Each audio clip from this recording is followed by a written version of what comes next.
এই ধরনের চাষটা করবেন। আর এই চাষের আপনার প্রচুর পরিমাণে লাভ থাকে, কারণ পাট চাষে আপনার তেমন কোনো খরচ লাগে না, সারের তেমন প্রয়োজন পড়ে না, বিষ একটু দেওয়া লাগে কারণ আপনার পোকা নষ্ট করতে পারে। তো এই চাষে আপনার প্রায় 3 থেকে 4 মাস 5 মাসের ভিতরে আপনার পাট উঠানো শুরু হয়ে যাবে। তারপর আপনার কি করা লাগবে, পাট কেটে আপনার ওই যেমন পানি রয়েছে পিছনে, আপনি পানিটা দেখতে পারেন, এরকম পানি থাকবে কিছু জায়গাতে, তখন আপনার সেই জায়গায় আপনার পাটগুলো জাগ দেওয়া লাগবে। জাগ দেওয়া 15 থেকে 20 দিন পর আপনার পাট আঁশ উঠানো হবে। আঁশ উঠানোর পর আপনি বিক্রি করতে পারবেন। পাটের দাম সবসময় বেশি থাকে। ইদানিং এবছরের পাটের দাম একটু কম ছিল, মানুষের অনেক ক্ষতি হওয়ার সম্ভাবনা ছিল এবছর, কিন্তু সামনেবার এই যেবার যে চাষটা হচ্ছে এটা থেকে প্রচুর পরিমাণে লাভ হওয়ার আশঙ্কা রয়েছে মানুষজনের, অনেকের ইচ্ছা আছে এখান থেকে লাভ করবেন।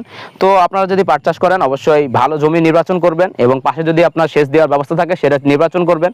আর পাটে আপনার সার তেমন প্রয়োজন পড়ে না, কিন্তু বীজ দেওয়া লাগে প্রচুর, আর পোকামাকড়ের ক্ষয়ক্ষতি প্রচুর থাকে।